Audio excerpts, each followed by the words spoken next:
Look at you, standing there, calm as still water, while the entire room is quietly losing their minds trying to figure you out.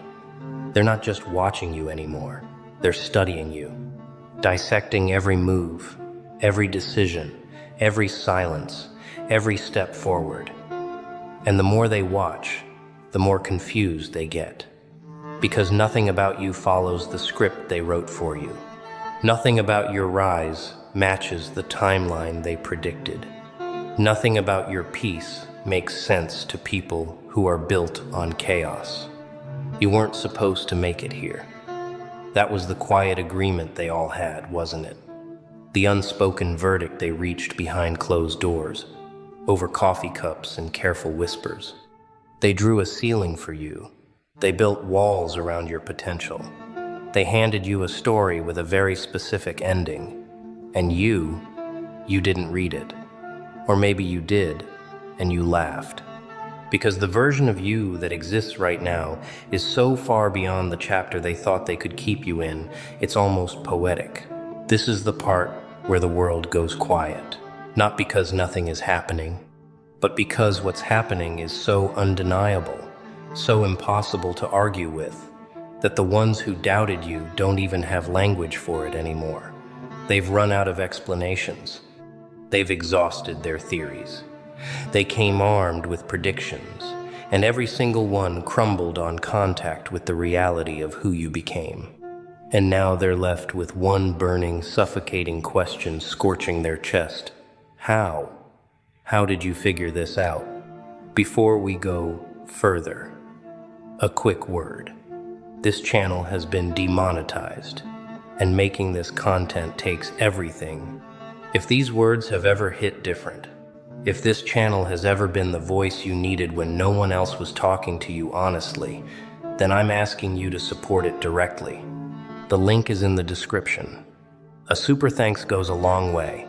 It keeps this going, it keeps this free, and it keeps us building together. The answer is something they'll never accept. Because the truth is, you didn't just figure it out. You paid for it. You bled for it in rooms they never saw. You rebuilt yourself in the dark while they were busy celebrating your predicted downfall. You earned every single piece of this clarity with sleepless nights, with betrayals that rewired your whole understanding of people, with losses that carved space inside you for something far greater than what they destroyed. You didn't get lucky. You got wise. And wisdom is the thing they'll never be able to buy, steal, or replicate. So yes, they're in awe. And yes, they're stumped. And somewhere underneath all that bewilderment, underneath all that forced applause and quiet jealousy, they know. They know you figured out something they haven't. They know you operate at a frequency they can't tune into. They know the gap between you and them has never been about talent or luck or timing. It's been about something else entirely, something they see in your eyes but can't name. And tonight, we're going to name it. There was a moment, a specific, unremarkable, invisible moment that nobody witnessed. Not them, not even the people closest to you. A moment where something inside you simply stopped. Stopped performing, stopped explaining, stopped waiting for permission to become the person you already were in the deepest parts of yourself. Most people never reach that moment. They spend their entire lives adjusting themselves to fit the expectations of people who never fully saw them. But you hit that wall, and you didn't negotiate with it. You walked through it. And the shift, the real shift, wasn't dramatic. It didn't come with an announcement or a transformation montage or some external sign that the world could point to. It came quietly, almost without permission. It was the morning you stopped checking to see if they approved. The evening you stopped rehearsing defenses for accusations that hadn't even been made yet. The week you simply began choosing yourself without apology, without explanation, without waiting to see if anyone was watching. That was the earthquake, and they felt the tremors. But they had no idea where the fault line was. That's what they missed. They were so busy cataloging your wounds that they didn't notice you were healing them. They were so focused on the narrative of your struggles that they missed the chapter where you decided the narrative was yours to rewrite. They watched you go quiet and assumed defeat. They watched you disappear for a season and assumed collapse. What they didn't understand is that the most dangerous version of a person is the one who has gone completely inward, who has stopped needing the external world to validate the internal revolution. You became a closed book in an open room, and the ones who thought they'd read you cover to cover suddenly realized they hadn't even found the right genre, because the story they built about you was fiction. And you had been living in a completely different reality the entire time. A reality where their opinions carried less and less weight with each passing month. A reality where their doubts became fuel and their projections became irrelevant. A reality that, looking back now, was always yours and never theirs to touch. And that's the shift they can't reverse engineer. They can study the output all they want. They can analyze the results, admire the composure, try to decode the strategy. But they will never find the moment it happened, because it wasn't on the surface. It was underground. It was molecular. It was the kind of change that happens in the core of a person, when they finally stop giving their energy to a world that was never going to honor it. You changed at the root level, and everything growing from those roots now is untouchable. Here's the thing about the people watching you right now. Mouths slightly open, brows slightly furrowed, wondering how you got to where you are. They're operating under a fundamental misunderstanding of how power actually works. They believe power is something you accumulate from the outside in. From praise, from position, from the number of people who know your name, from the size of the platform, from the approval of the right voices in the right rooms. They spend their lives chasing signals of relevance. And that's exactly why they can't replicate what you've built. Because what you figured out, and this is the thing that has them stumped, is that none of that is real.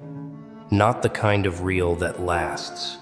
Not the kind of real that holds under pressure. What you figured out is that the only power worth having is the kind that doesn't require anyone else's participation. The kind that doesn't evaporate when someone withdraws their endorsement. The kind that doesn't collapse when the crowd turns or the algorithm shifts or the opinion changes. You found the source, and the source isn't out there. It never was. You figured out that most people are performing a version of themselves for an audience that is also performing a version of themselves for an audience. A whole world of mirrors, reflecting nothing real, generating nothing permanent. And the moment you stopped contributing to that performance, the moment you stepped out of that hall of mirrors and simply became the most honest, unapologetic, fully inhabited version of yourself, you became something that the performance world has no category for. You became singular, and singular things are impossible to compete with. They wanted to compete with you. On some level, consciously or not, they built their identity in contrast to you. They needed you to be a certain thing so that they could be a better version of that thing. But you refused the framework. You stepped entirely outside the comparison. You stopped caring whether you won their race because you weren't running it anymore. You had identified a completely different destination, a completely different road, a completely different definition of arrival. And now they're winning a race you abandoned years ago and wondering why it doesn't feel like victory. That's the thing you figured out that broke their logic. You cannot be benchmarked against a standard you didn't agree to. You cannot be measured by a ruler you don't recognize. You cannot be outrun in a direction you're not moving in. And when you internalize that fully, completely, in the marrow of your understanding, you became immune to the entire system of diminishment they had constructed around you. Not because you fought it, but because you simply stopped existing within its jurisdiction. That is the genius they're stumped by. That is the awe they can't articulate. Let's talk about your silence.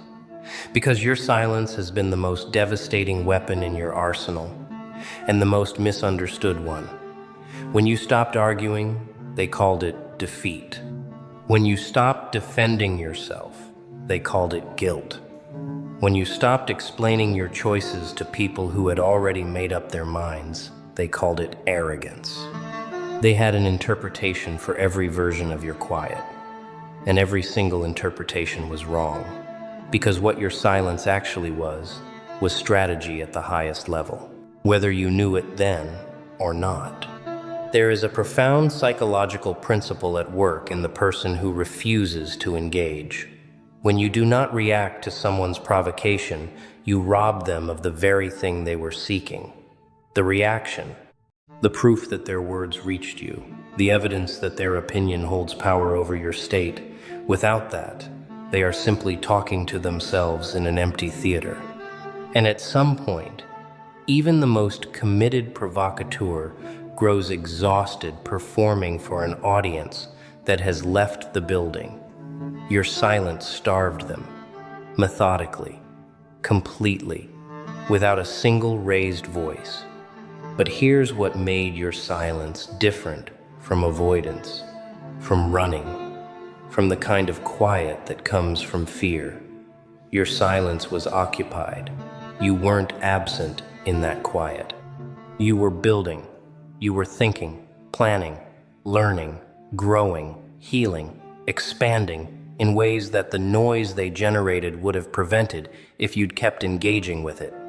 Every moment you didn't spend defending yourself to people who weren't worth the defense was a moment you spent becoming someone even more impossible to diminish. Your silence was a construction site for your evolution.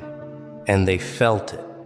That's the part they'll never admit, but they felt in their chest like a low-frequency hum. They felt the absence of your energy in their ecosystem.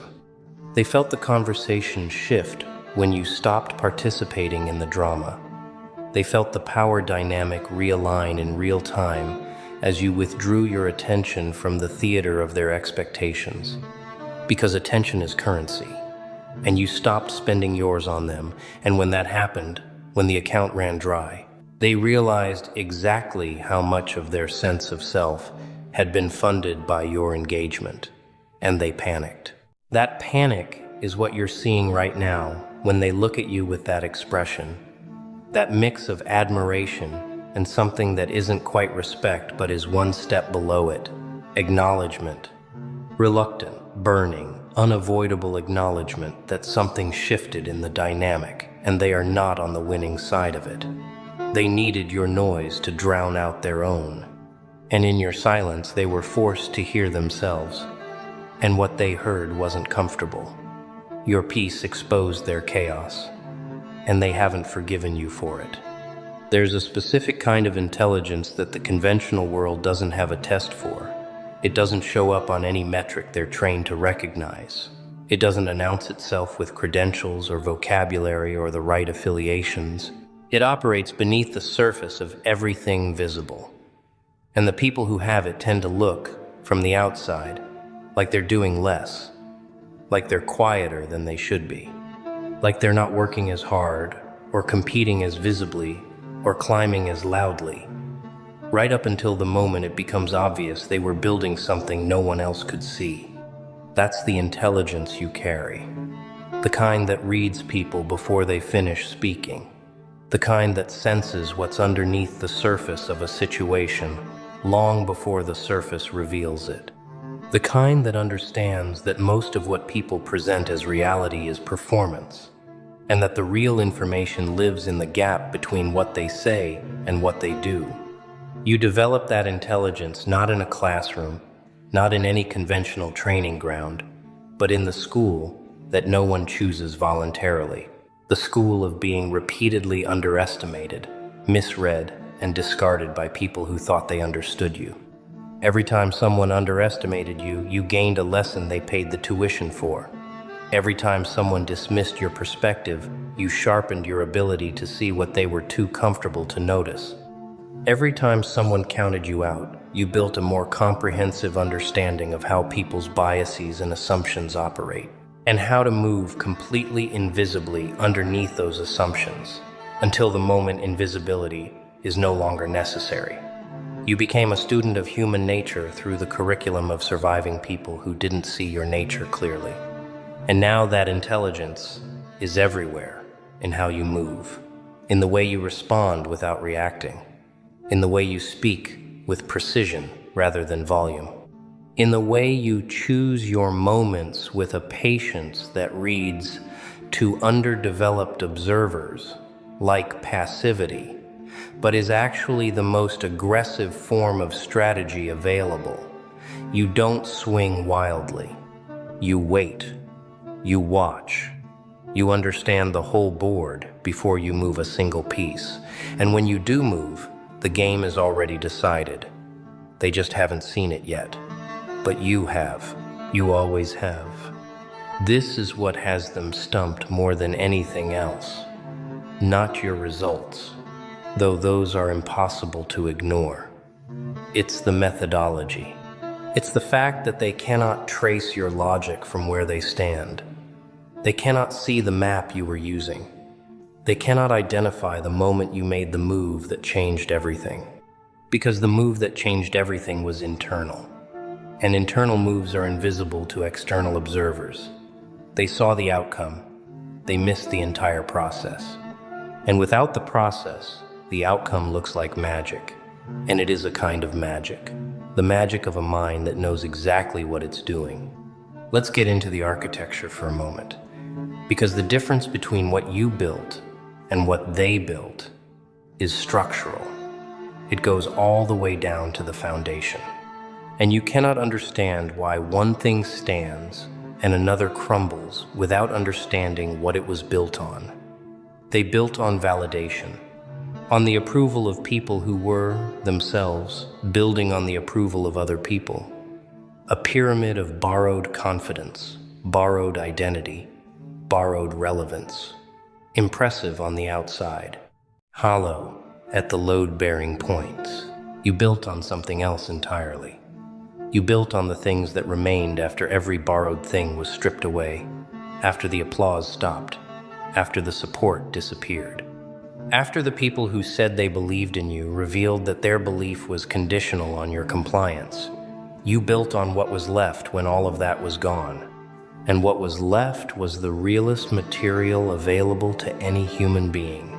Pain that was honest, clarity that was hard-earned, values that didn't bend when the pressure came, self-knowledge that came from looking inward when looking outward offered nothing worth seeing.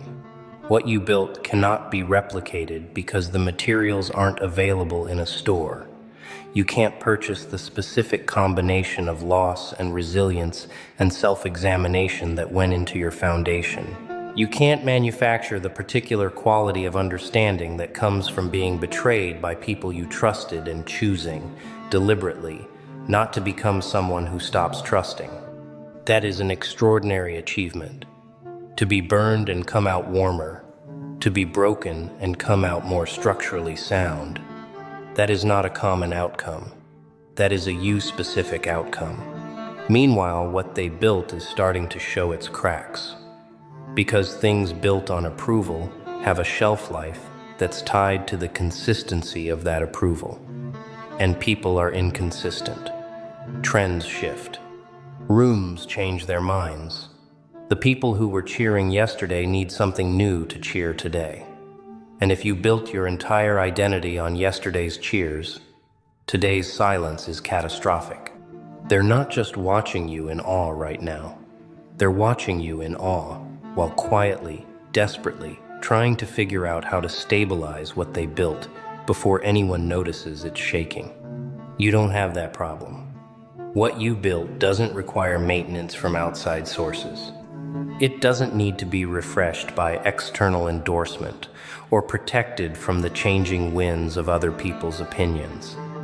It is self-sustaining because it is self-rooted. And that is the thing they look at when they look at you with that expression.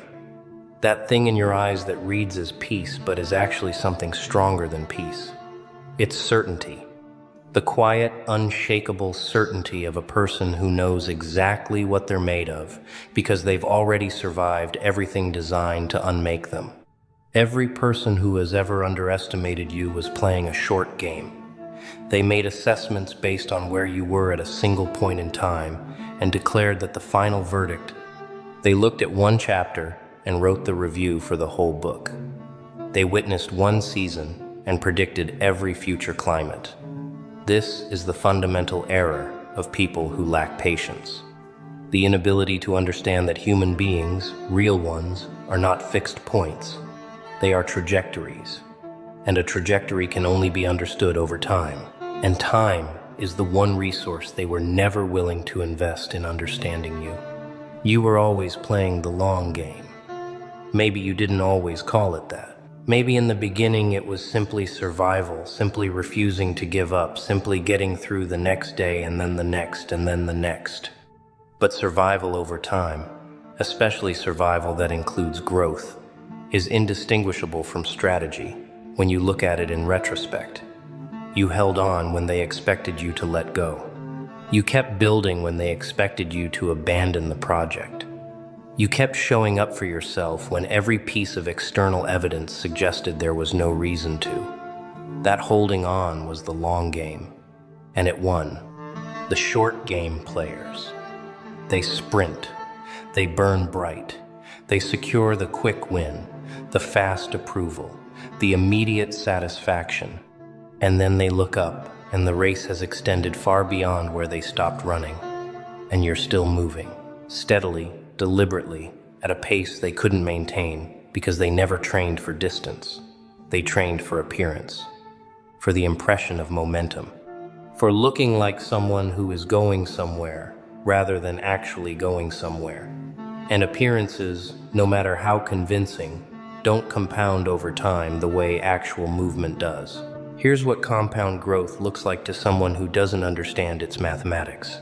They see nothing for a long time. They see what looks like stagnation, what looks like struggle, what looks like someone falling behind the curve. And then suddenly, they see everything at once. The breakthrough, the elevation, the unmistakable evidence of a person operating at a level that seems to have appeared from nowhere. They call it overnight success. They call it luck. They call it timing. What they're actually seeing is the compound interest on years of daily deposits they weren't paying attention to. You made deposits every single day in your mindset, in your skills, in your understanding of people and systems and yourself. Some of those deposits were painful.